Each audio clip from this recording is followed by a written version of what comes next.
जय श्री कृष्णा मित्रों, मैं अशोक डबास आप सभी का हमारे YouTube channel test paper live पर हार्दिक स्वागत करता हूं। जैसा कि आपको पता है कि हम मेंटल हेल्थ नर्सिंग के उन टॉपिक्स के बारे में पढ़ रहे हैं जिनसे अक्सर कॉम्पिटिटिव एग्जाम में कोई ना कोई सवाल देखने को मिलता है। हमारी कोचिंग का जो उद्देश्य था वो कुछ ऐसा है कि आपको कंपटीशन में ही नहीं, यदि यूनिवर्सिटी के एग्जाम में भी ऐसे सवाल देखने को मिले तो आप इस कोचिंग के द्वारा आसानी से उन सवालों को सोल्व आउट कर सकते हो। इसी चीज़ को बेस करते हुए हम बात कर रहे थे मेंटल हेल्थ नर्सिंग पे। तो सबसे पहले आपने पढ़ा था मेंटल हेल्थ क्या होती है, मेंटल इलनेस क्या होती है। उसके बाद आपने पढ़ा था कि मेंटल हेल्थ नर्सिंग के अंदर कुछ माइलस्टोन थे, उनके बारे में आपने स्टडी की थी। देन आफ्टर हमने इटियोलॉजी ऑफ मेंटल इलनेस या कॉमन कॉज जो थे उनके बारे में स्टडी की थी। आज हम जो पढ़ने जा रहे हैं वो पढ़ रहे हैं हम क्लासिफिकेशन ऑफ मेंटल डिसऑर्डर। जो मेंटल डिसऑर्डर हैं उन्हें कितने भागों में वर्गीकृत किया गया है, उनका क्लासिफिकेशन क्या है, या कितने प्रकार के मेंटल डिसऑर्डर जो हैं वो प्रेजेंट होते हैं। तो ये बात करने से पहले हम आपको बता दें कि सबसे पहले जो मेंटल डिसऑर्डर का क्लासिफिकेशन जो था वह एमिल क्रैपलिन के द्वारा दिया गया था।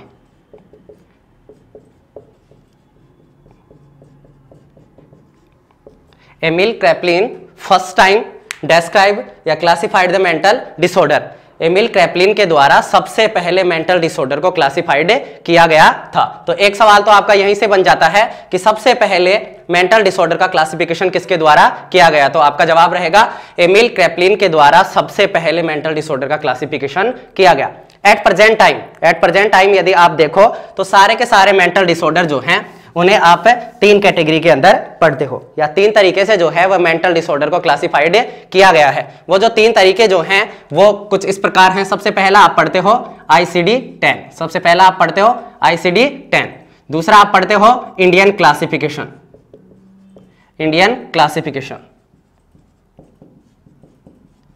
और तीसरा हम पढ़ते हैं DSM-4, टेक्स्ट रिवीजन।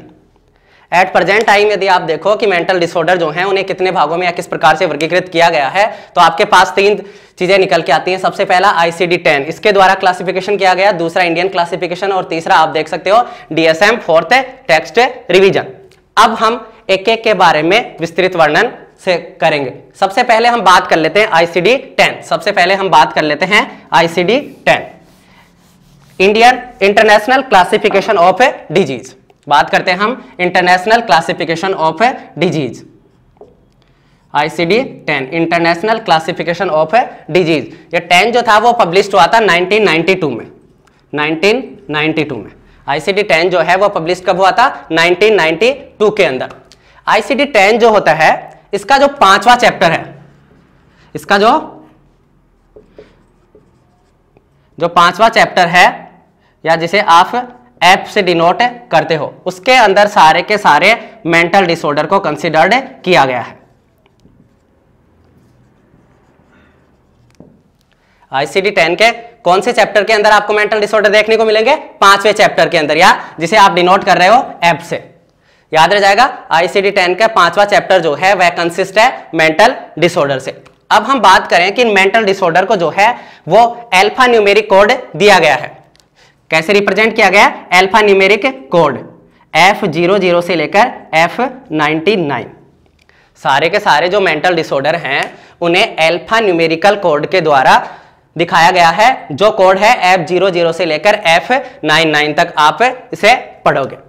अब F00 से लेकर F99 तक जितने सारे डिसऑर्डर हैं उनकी आपने 11 कैटेगरी पढ़ी है। कितनी कैटेगरी पढ़ी है? 11 कैटेगरी। याद रह जाएगा, ICD-10 जो है वह पब्लिश हुआ था 1992 में पब्लिश हुआ था, जिसकी 11 कैटेगरीज हैं, और पांचवें चैप्टर के अंदर मेंटल डिसऑर्डर को क्लासिफाई किया गया है। अब हम बात करते हैं एक एक कैटेगरी की। तो सबसे पहले हम स्टार्ट कर लेते हैं F00 से, F00 टू F09। सबसे पहले हम बात कर लेते हैं F00 से F09। इसके अंदर सारे के सारे आपको देखने को मिलेंगे ऑर्गेनिक मेंटल डिसऑर्डर। क्या देखने को मिलेंगे आपको? ऑर्गेनिक मेंटल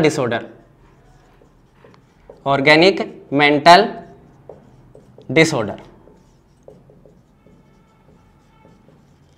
ICD-10 जो है उसकी पहली कैटेगरी आप पढ़ने जा रहे हो F00 से F09, जिसके अंदर सारे के सारे ऑर्गेनिक मेंटल डिसऑर्डरों का अध्ययन आप करते हो। जैसे कि उदाहरण के तौर पे आप दे सकते हो डिलीरियम और डिमेंशिया।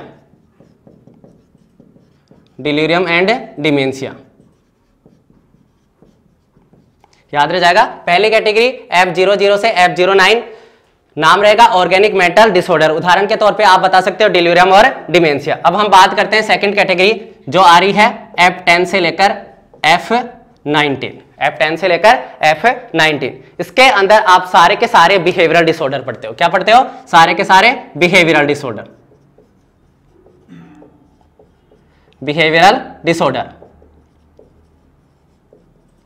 सारे के सारे बिहेवियरल डिसऑर्डर का अध्ययन जो है वो आप F10 से F19 के अंदर करते हो। लेकिन ये बिहेवियरल डिसऑर्डर अपने स्वभाव में होने वाले ये जो डिसऑर्डर हैं, ये वजह क्या है, किसकी वजह से उत्पन्न हो रहे हैं?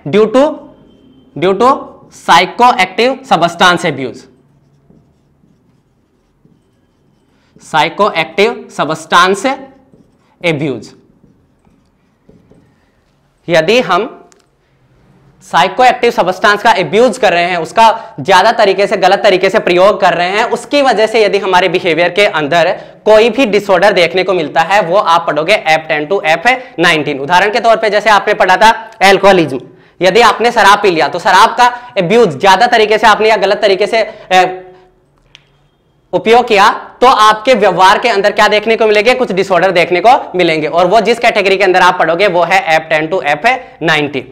नेक्स्ट आप कैटेगरी पढ़ोगे F20 to F29। ये तो आपको अच्छी तरीके से याद होगी। F20 to F29 के अंदर जो है हम सिजोफ्रेनिया का अध्ययन करते हैं। सिजोफ्रेनिया, सीजोटाइपल और डिल्यूजनल डिसऑर्डर।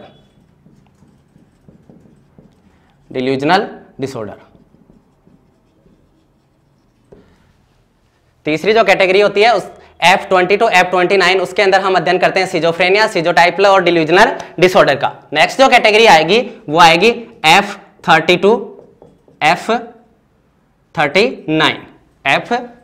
F39। इसके अंदर हम जो हैं वो सारे के सारे जो मूड अफेक्टिव डिसऑर्डर हैं, हमारे मूड अफेक्टिव डिसऑर्डर हैं, उनका अध्ययन करते हैं।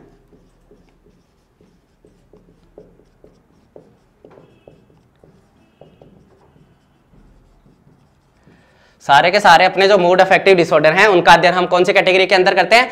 F30 to F39 के अंदर। चौथी कैटेगरी जो आप पढ़ रहे हो वो नेक्स्ट है F40 to F49। F40 to F49 के अंदर हम सारे के सारे न्यूरोटिक डिसऑर्डर जो हैं उनका अध्ययन करते हैं। F40 to F49 के अंदर हम सारे के सारे न्यूरोटिक डिसऑर्डर का अध्ययन करते हैं। मूड अफेक्टिव के अंदर आपने पढ़ लिया था मेनिया और depression.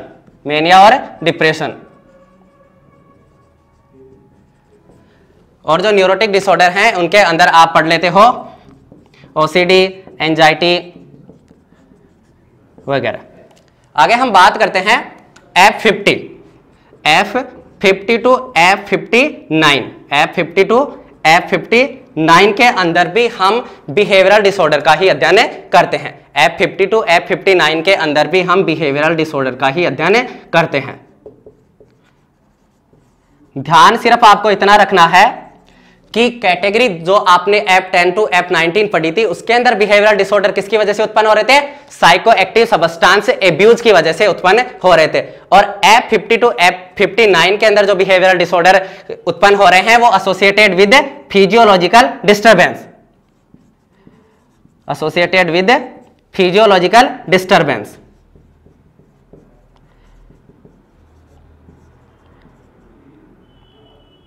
Disturbance.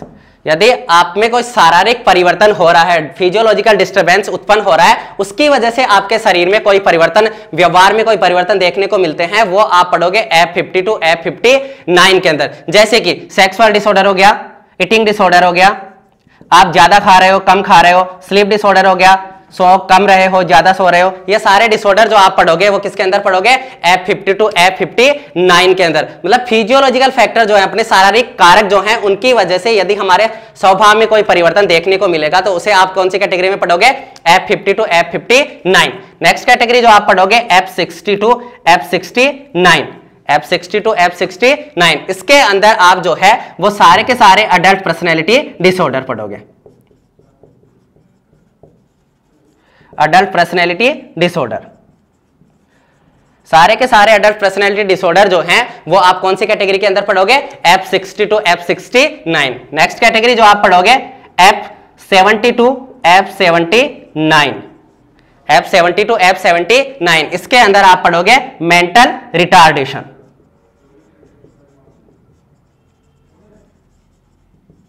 Mental retardation, mental retardation जो है वो आप ICD-10 के अनुसार कौन सी कैटेगरी में पढ़ते हो?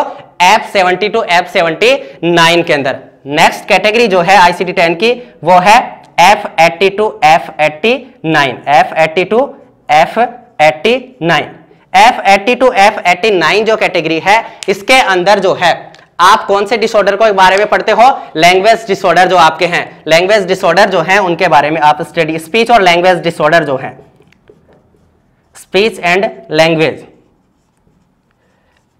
लैंग्वेज डिसऑर्डर जो हैं उनका अध्ययन जो है वो आप F80 to F89 वाली कैटेगरी में करते हो। और 10वीं कैटेगरी जो आप पढ़ते हो वो है F90 to F98, वो कैटेगरी रहेगी F90 to F98। और इस कैटेगरी के अंदर हम जिन डिसऑर्डर का अध्ययन करते हैं वो होते हैं चाइल्ड डिसऑर्डर और एडोलसेंट डिसऑर्डर।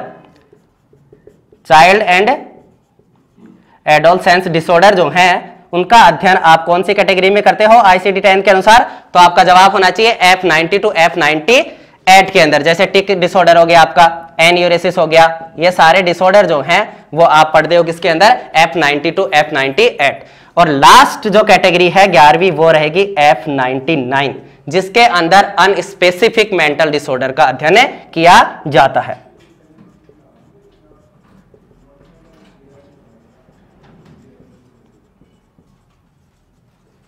याद रह जाएगा। सबसे पहले हम पढ़ रहे हैं क्लासिफिकेशन ऑफ मेंटल डिसऑर्डर, और वो भी किसके अनुसार? ICD-10 के अनुसार। किसके अनुसार? ICD-10 के अनुसार। ICD-10 जो है वह पब्लिश हुआ था 1992 में। कब पब्लिश हुआ था? 1992 में, जिसके अंदर आपने पढ़ा कि टोटल कितनी कैटेगरी देखने को मिलेंगी आपको? 11 कैटेगरी। कितनी कैटेगरी देखने को मिलेंगी? 11 कैटेगरी। और जो ICD-10 का 5वां चैप्टर है उसके अंदर सारे के सारे मेंटल डिसऑर्डरों का अध्ययन किया जाता है, जिन्हें अल्फा न्यूमेरिकल कोड जो है F00 से लेकर F99 तक विभाजित किया गया है। एक कैटेगरी आपने पढ़ी F00 से F09 जो होगा ऑर्गेनिक मेंटल डिसऑर्डर, डिलीरियम और डिमेंशिया का अध्ययन करोगे। F10 से F19 वाली जो कैटेगरी है उसमें आप बिहेवियरल डिसऑर्डर, वजह क्या रहेगी? साइको एक्टिव सब्सटेंस अब्यूज जैसे अल्कोहलिज्म वगैरह आप पढ़ोगे। F20 to F29 के अंदर सिजोफ्रेनिया, सिजोटाइपल या डिल्यूजनल डिसऑर्डर का आप अध्ययन करोगे। F30 to 39 के अंदर mood affective disorder, mania, depression के बारे में आप अध्ययन करोगे। F40 to 49 neurotic disorder, OCD, anxiety आदि के बारे में आप पढ़ोगे। F50 to 59 में भी बिहेवियरल डिसऑर्डर, लेकिन ये किसके साथ में? फिजियोलॉजिकल डिस्टर्बेंस की वजह से या फिजियोलॉजिकल जो फैक्टर हैं उनकी वजह से, जैसे ईटिंग हो गया, स्लीप डिसऑर्डर हो गया, ये सारे। F60 to 69 में एडल्ट पर्सनैलिटी डिसऑर्डर के बारे में आप अध्ययन करोगे। F70 to 79 में मेंटल रिटार्डेशन के बारे में आप पढ़ोगे। F80 to 89 स्पीच और लैंग्वेज डिसऑर्डर हो गए। F90 to 98 में चाइल्ड एंड एडोलसेंट डिसऑर्डर हो गया, जैसे टिक डिसऑर्डर वगैरह। और F99 जो है उसके अंदर आप अनस्पेसिफिक मेंटल डिसऑर्डर का अध्ययन करोगे। ये तो हो गया आपका ICD-10। आपने कहा था कि दूसरा जो क्लासिफिकेशन दिया गया है, दूसरा जो क्लासिफिकेशन दिया गया था वो क्लासिफिकेशन है इंडियन क्लासिफिकेशन। ICD-10 के बाद में हम जो दूसरा क्लासिफिकेशन पढ़ने जा रहे हैं वो क्लासिफिकेशन कौन सा रहेगा?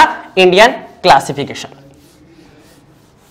अब ये जो ICD-10 था, इसी तरह अब हम पढ़ रहे हैं Indian classification.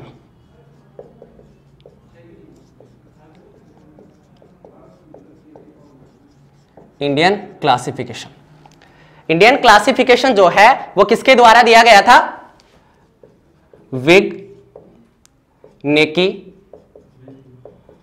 Singer and Verma, इन सारे साइकेट्रिस्ट ने मिलकर के ICD-10 जो था, ICD-10 जो था उसमें थोड़ा सा परिवर्तन करके सारे के सारे मेंटल डिसऑर्डरों की कितनी कैटेगरी बना दी? 3 कैटेगरी बना दी। विंग, नेकी, सिंगर और वर्मा ने ICD-10 को मॉडिफाइड करके सारे के सारे मेंटल जो डिसऑर्डर थे उनकी कितनी कैटेगरी बना दी? 3 कैटेगरी बना दी। तो इंडियन क्लासिफिकेशन के अनुसार मेंटल डिसऑर्डर कितने प्रकार के हो गए? 3 प्रकार के। मेंटल डिसऑर्डर कितने प्रकार के हो गए? 3 प्रकार के। पहले हो गए साइकोटिक डिसऑर्डर। पहले कौन से हो गए? Psychotic disorder. पहले हो गए साइकोटिक डिसऑर्डर, दूसरे हो गए न्यूरोटिक डिसऑर्डर,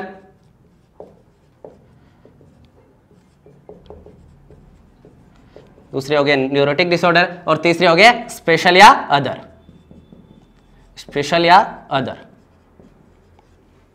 स्पेशल या अदर। इंडियन क्लासिफिकेशन के अनुसार मानसिक बीमारियों को कितनी भागों में विभाजित किया जाता है? 3 भागों के अंदर। पहला जो ग्रुप रहेगा वो साइकोटिक डिसऑर्डर का रहेगा, दूसरा न्यूरोटिक का रहेगा और तीसरा कौन सा रहेगा? स्पेशल या अदर का रहेगा। अब हम यदि बात करें साइकोटिक डिसऑर्डर की, यदि हम बात करें साइकोटिक डिसऑर्डर की, तो साइकोटिक डिसऑर्डर जो है, साइकोसिस जो है, उनकी कितनी कैटेगरी आपको देखने को मिलेगी? 3 कैटेगरी। कितनी कैटेगरी आपको देखने को मिलेगी? 3 कैटेगरी आपको देखने को मिलेगी। जो सारे के सारे साइकोटिक डिसऑर्डर हैं उनकी कितनी कैटेगरी आपको देखने को मिलेगी? 3 कैटेगरी आपको देखने को मिलेगी। सबसे पहली कैटेगरी जो रहेगी वो रहेगी फंक्शनल साइकोसिस। कौन सी रहेगी? फंक्शनल साइकोसिस। फंक्शनल साइकोसिस। दूसरी जो रहेगी वो रहेगी ऑर्गेनिक, ऑर्गेनिक साइकोसिस। और तीसरी रहेगी वो मूड अफेक्टिव।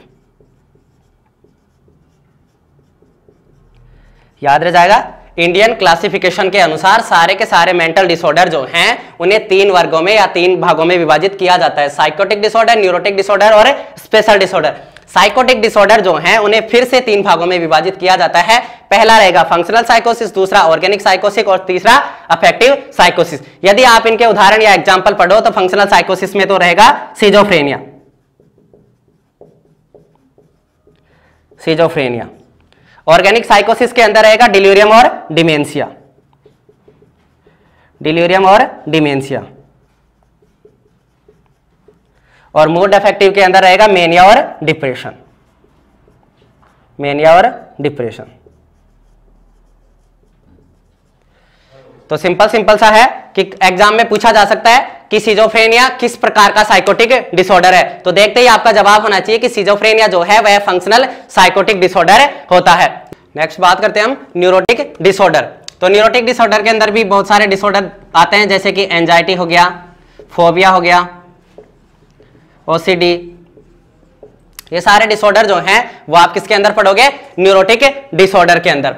और इंडियन क्लासिफिकेशन के अनुसार स्पेशल डिसऑर्डर कौन कौन से होते हैं? जैसे चाइल्ड डिसऑर्डर हो गया, पर्सनैलिटी डिसऑर्डर हो गया, ईटिंग डिसऑर्डर हो गया, सेक्सुअल डिसऑर्डर हो गया। इन सारे डिसऑर्डर का अध्ययन जो है वो आप स्पेशल डिसऑर्डर या अदर डिसऑर्डर के अंदर करते हो। तो याद रह जाएगा, इंडियन क्लासिफिकेशन जो है वो विग, नेकी, सिंगर और वर्मा के द्वारा ICD-8 जो है उसे चेंज करके बनाया गया। और सारी की सारी मानसिक बीमारियों को इन्होंने 3 भागों में वर्गीकृत कर दिया। पहला जो ग्रुप रहेगा वो साइकोटिक डिसऑर्डर का, दूसरा न्यूरोटिक डिसऑर्डर का और तीसरा स्पेशल। साइकोटिक में याद रह जाएंगे आपको 3 याद रखने हैं, फंक्शनल साइकोसिस, ऑर्गेनिक साइकोसिस और mood affective साइकोसिस। Functional साइकोसिस schizophrenia, organic में डिलीरियम और डिमेंशिया, मूड अफेक्टिव में मेनिया और डिप्रेशन। न्यूरोटिक के अंदर याद रहेगा आपको एंजाइटी, फोबिया, ओसीडी आदि के बारे में आप अध्ययन करोगे। और स्पेशल डिसऑर्डर में जैसे बच्चों से संबंधित मनोविकार हो गए, पर्सनैलिटी, ईटिंग और सेक्सुअल डिसऑर्डर। इन सारे डिसऑर्डर का अध्ययन जो है वो स्पेशल डिसऑर्डर की कैटेगरी के अंदर हम करते हैं। तीसरा और इंपॉर्टेंट हम लास्ट जो क्लासिफिकेशन पढ़ेंगे वो पढ़ेंगे DSM-4 के अनुसार। किसके अनुसार पढ़ेंगे? DSM-4 के अनुसार। पहला जो क्लासिफिकेशन हमने पढ़ा वो ICD-10 के अनुसार पढ़ लिया है। दूसरा क्लासिफिकेशन जो हमने पढ़ा है वो इंडियन क्लासिफिकेशन के अनुसार पढ़ा है। और तीसरा और इंपॉर्टेंट क्लासिफिकेशन हम जो पढ़ने जा रहे हैं वो हम पढ़ने जा रहे हैं DSM-4 के अनुसार। DSM-4 जो है डायग्नोस्टिक स्टैटिस्टिकल मैनुअल, ये जो है ये अमेरिकन साइकेट्रिक एसोसिएशन के द्वारा 1994 में दिया गया था। कब दिया गया था?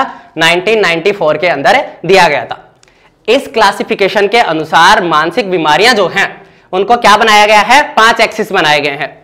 इसमें क्या बनाए गए हैं? 5 एक्सिस बनाए गए हैं कि कौन कौन सी ऐसी इंफॉर्मेशन जैसे कि आपके फिजिकल, साइकोलॉजिकल या सोशल इंफॉर्मेशन जो है वो कलेक्ट की जाती हैं। ये जो DSM-4 जो था ये सब 1994 में आया था और DSM-1 जो है वह आया था 1952 में। तो ये सवाल भी आप याद रख सकते हो कि DSM-1 जो है वो सबसे पहले कब आया था? 1952 में। और DSM-4 कब आया था? 1994 में। और 2004 के अंत तक जो है वह DSM-4 का क्या किया गया था? Text revision. DSM-4 का क्या गया था? Text revision.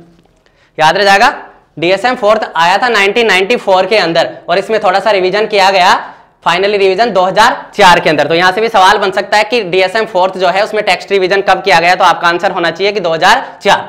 डीएसएम फोर्थ में कितनी कैटेगरी बताई आपने, कितने एक्सिस बताए, 5 axis. Axis first, axis second, axis third, axis fourth और एक्सिस फिफ्थ। ये जो एक्सिस होते हैं ये क्या करते हैं, ये इंफॉर्मेशन देते हैं। ये क्या करते हैं, इंफॉर्मेशन देते हैं। किससे संबंधित इंफॉर्मेशन, आपकी फिजिकल, साइकोलॉजिकल और सोशल जो है उनसे संबंधित। जैसे कि एक्सिस फर्स्ट जो है वो किससे संबंधित होगा, clinical condition. Clinical condition, axis first जो है वो किसे रिप्रेजेंट करता है, क्लिनिकल कंडीशन को रिप्रेजेंट करता है। एक्सिस सेकंड जो है वह पर्सनैलिटी डिसऑर्डर, पर्सनैलिटी डिसऑर्डर। पूछा जा सकता है डीएसएम फोर्थ टेक्स्ट रिवीजन के अनुसार एक्सिस सेकंड जो है वो कौन सी बीमारियों को रिप्रेजेंट करता है, तो आपका आंसर होना चाहिए पर्सनैलिटी डिसऑर्डर। और एक्सिस थर्ड जो रहेगा वो physical disorder, physical disorder and condition. और एक्सिस फोर्थ जो रहेगा, एक्सिस फोर्थ जो रहेगा वो क्या रहेंगे, severe psychosocial, severe psychosocial stressor, severe psychosocial stressor. वे सारे के सारे साइकोसोशियल स्ट्रेसर जो मानसिक बीमारियों का खोज करते हैं, उनका अध्ययन आप किसमें करते हो या उनसे संबंधित इंफॉर्मेशन आप कहां कलेक्ट करते हो, एक्सिस फोर्थ के अंदर। और एक्सिस फिफ्थ जो है इसके अंदर क्या किया जाता है, ग्लोबल असेसमेंट। इसमें क्या होता है, global assessment, global assessment in last 1 year, global assessment in last 1 year. तो डीएसएम फोर्थ याद रह जाएगा। डीएसएम जो है वो किसके द्वारा किया था, साइकेट्रिक, अमेरिकन साइकेट्रिक एसोसिएशन के द्वारा 1994 में दिया गया था। इसकी शुरुआत जो हुई थी 1952 से हुई थी। इसका टेक्स्ट रिवीजन जो हुआ था 2004 में हुआ था। हाँ, और सवाल पूछा जा सकता है कि डीएसएम फिफ्थ अभी जो आ चुका है वो कौन सा आ गया है, डीएसएम फिफ्थ। और डीएसएम फिफ्थ जो है वो कब बना था, 2013, मई 2013। यह सवाल भी पूछा जा सकता है क्योंकि डीएसएम फोर्थ के बाद में टेक्स्ट रिवीजन 2004 में हुआ, उसके बाद में अभी डीएसएम फिफ्थ आ गया है, वो आया था मई 2013 के अंदर। तो याद रह जाएगा डीएसएम फोर्थ टेक्स्ट रिवीजन की बात कर रहे हैं, इसमें 5 एक्सिस रहेंगे। पहला एक्सिस क्लिनिकल कंडीशन को रिप्रेजेंट कर रहा है, एक्सिस सेकंड जो है पर्सनैलिटी डिसऑर्डर से संबंधित है, एक्सिस थर्ड जो है वह फिजिकल डिसऑर्डर से संबंधित है, एक्सिस फोर्थ जो है वह सीवियर साइकोसोशियल स्ट्रेसर से संबंधित है, और एक्सिस फिफ्थ जो है वह global assessment in last 1 year से संबंधित है। यह था क्लासिफिकेशन ऑफ मेंटल डिसऑर्डर की मानसिक बीमारियों को कितने भागों में किस प्रकार से कैसे वर्गीकृत किया गया है। आशा करता हूं वीडियो पसंद आएगा। आगे हम पढ़ेंगे common sign symptom of mental disorder, जो कि हम अपनी नेक्स्ट क्लास में पढ़ेंगे। जय श्री कृष्ण।